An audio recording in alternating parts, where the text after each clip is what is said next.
I got my PhD in the field of organic chemistry, postdoc at Stanford University, joined the group of a man who was going to win a Nobel Prize in chemistry, voted one of the top 50 most influential minds in the world. I was a visiting scholar at Harvard University. I've spoken at every major university in this country, have over 650 research publications, voted the R&D magazine Scientist of the Year. I'm in the National Academy of Inventors. I'm a member of the American Association for the Advancement of Science, over 120 patents, started 7 or 8 companies. We work in areas that range from medicine to material science to electronics, computer memory, medical devices. We work across a broad range of areas. But more than any of that, what means the most to me is that I'm a Jew who believes that Jesus is the Messiah. I grew up just outside of New York City. I thought everybody was Jewish. I didn't even know that there was anything else. I had no particular interest in that, other than when all my friends were getting bar mitzvahed or bat mitzvahed, and then I would attend, of course, every week. There was never really any excitement for me. I remember once I even tried to talk to a rabbi. He just brushed me off. There was very little explanation for me. I remember when I went to college, I started meeting a number of people that said that they were born-again Christians, which was sort of an odd term. What's born again? What do you mean, born again? One person saw me in the laundry room. He said, "Do you mind if I give you an illustration of the gospel?" And I remember we sat there and he actually started to draw a picture. A cliff with a man on one side, and he drew a little man, and then another cliff with God on the other side, and a big chasm in between that he labeled with sin. And I looked at him, I said, "I'm not a sinner. I've never killed anyone. I never robbed a bank. How could I be a sinner?" And he had me read a verse from the Bible. "For all have sinned and fall short of the glory of God." In modern Judaism, we never really talked about sin. I don't remember ever talking about sin in my home. So he turned to another passage. Jesus said, "I say to you that everyone who looks upon a woman with lust for her has already committed adultery with her in his heart." Pow! I felt just as if I had been punched right in the chest. Here I was, new in college. I didn't think anybody knew. I would pick up these magazines and I became addicted to pornography. It was just through those magazines. And all of a sudden, something that's written in the Bible, somebody who lived 2,000 years ago is calling me out on it.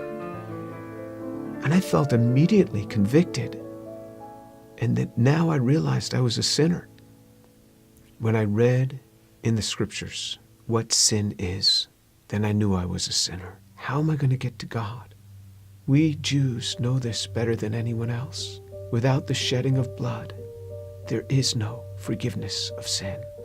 This description in Isaiah 53 of how he will bear upon himself my sin, the things that I had done, and this was him. This was the man that took this upon himself on the cross. The perfect God comes and gives himself for us.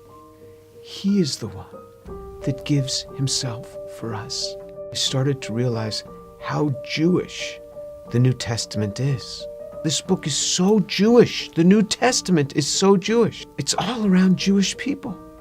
And then on November 7th, 1977, I was all alone in my room.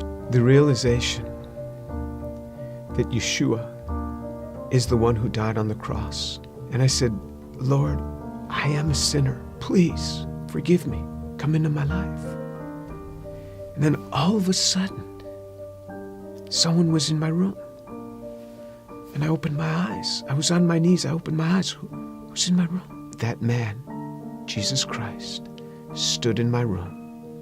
This amazing sense of God. Jesus was in my room, and I wasn't scared. All I started doing was just weeping. The presence was so glorious because he was there in my room on that day. And I didn't want to get up. And this amazing sense of forgiveness just started to come upon me. That was him. Finally, I got up. I didn't know what to do. I didn't know who to tell. Here's this Jewish kid from New York City. What am I going to say? My cousins were shocked. How could you do that? You're Jewish. Telling my mother how I had invited Jesus into my life. She didn't say much. She was weeping. She told my father they weren't happy at all. And she said, I don't blame them for killing Jesus after the things that he said. Who is he to come against these religious leaders that have dedicated their lives to helping people and to tell them that they are whitewashed tombs? Who is he, this young man in his 30s, to say this to these scholars? He got what he deserved. And my mother's a very deep, pensive, careful reader. She read from Genesis right on through the Tanakh, the whole thing. When she got done, I said, what did you think? She said, God warned us over and over again. He warned us. When my daughter was about 15, my mother and father came to visit us. At one point, my mother went into her room for several hours. She came out. She said, quite a young girl you have. She talked to me for a long time. She started reading the Bible again, both the Old and the New Testament. One day, not long after that, she called me on the phone at the age of 72. She said, Jimmy, you wouldn't believe what happened. I said, what happened? She said, I was just reading. And it hit me. It hit me. The way he gave his life. I believe it now. Jesus is the Son of God.